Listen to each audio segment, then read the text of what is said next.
Société, dimanche, l'association Vigilance Halal, présidée par le docteur Alain de Peretti, avait donné rendez-vous à ses militants à la mairie de Saint-Martial-le-Vieux, dans la Creuse. Ils étaient venus protester contre la construction de la dite ferme des 1000 veaux.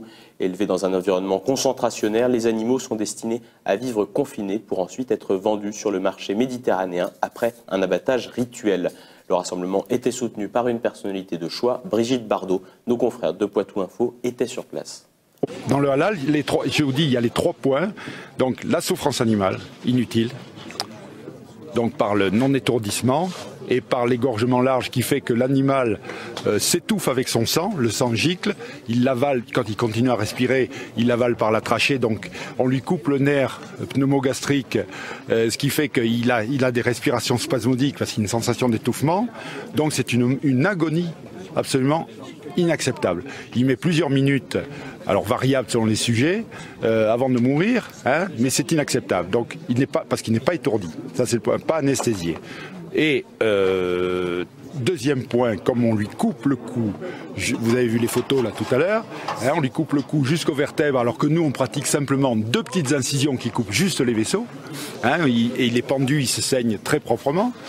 Eh bien, on coupe la trachée, l'œsophage, on a des souillures énormes. C'est un recul sanitaire, et on aura tôt ou tard un gros scandale sanitaire. Si cet endroit n'était pas si sinistre, non pas le village de Saint-Martial-le-Vieux qui est merveilleux, mais cette usine à veau, on pourrait dire que c'est même idéal par rapport à tout ce que je pense et je ressens. Ce que j'essaye de soutenir, de lancer cette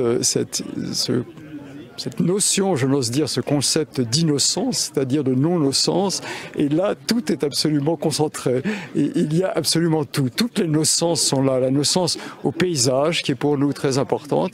Paysage qui est si beau ici, surtout par cette journée merveilleuse, qui va être massacrée sur un large périmètre, par cette épouvantable usine très grande, très laide, qui saccage tout autour d'elle.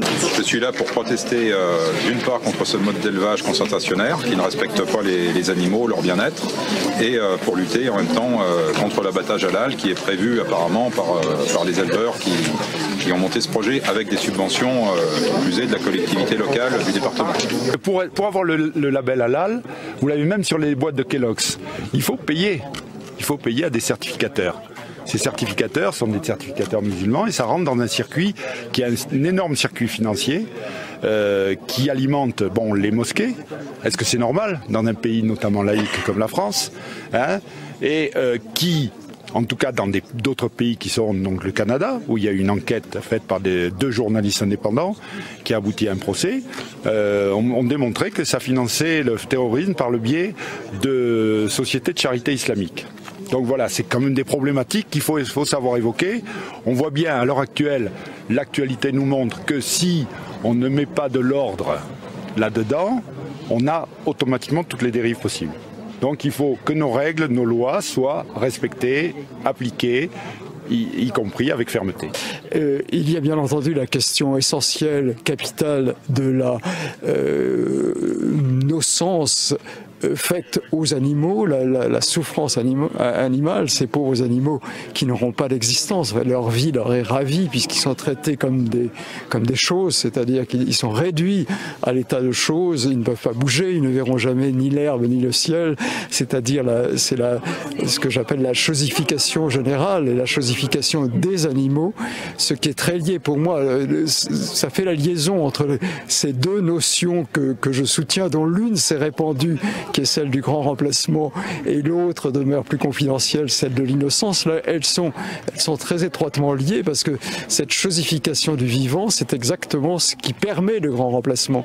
Tout devient échangeable, puisque les animaux en l'occurrence, mais les êtres aussi, les hommes, les femmes, les objets manufacturés deviennent tous interchangeables par l'effet de cette chosification générale. C'est ce que j'appelle le remplacisme. Tout devient interchangeable, y compris, bien entendu, dans la phase suivante, les peuples. C'est-à-dire qu'on peut très bien remplacer un peuple par un autre, ça n'a pas d'importance, puisque toutes ces choses sont réduites précisément à l'état de choses. Nous nous trouvons en plein parc naturel régional 1000 Vaches Limousin. Vous avez pu voir en faisant la route la beauté de ces paysages, de cette France profonde.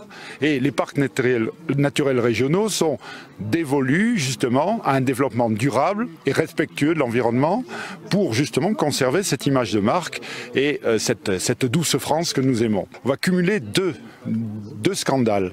Un élevage concentrationnaire qui va nécessiter donc d'entasser des animaux dans un bâtiment que vous voyez, donc qui est gigantesque, et dans des conditions qui ne sont pas conformes à leur physiologie et ni à leur psychologie, puisque même les bovins ont une psychologie, ils ont une psychologie ce sont des animaux sociaux, qui ont une vie en société et donc qui sera complètement perturbée par cet entassement. Et ce qui génère du stress, ce qui génère donc des conditions sanitaires qui ne sont pas bonnes et qui nécessitent de ce fait l'administration de médicaments, d'antibiotiques pour qu'ils restent en bonne santé. Donc on est tout à fait à côté de la plaque sur le plan de la nature. On enfreint toutes les règles, alors en se donnant évidemment un beau rôle concernant l'environnement et l'écologie, puisqu'il y a des panneaux solaires qu'on ne voit pas d'ici, mais qui couvrent toute la colline de l'autre côté, et pour lesquels on a décapé la colline, et pour lesquels on a eu donc une avalanche, enfin une descente de terrain, qui a obstrué complètement un petit étang naturel qui était très beau. Donc si on me dit que c'est l'écologie, ça, je veux bien me faire moine, encore que c'est jamais trop tard pour devenir moine.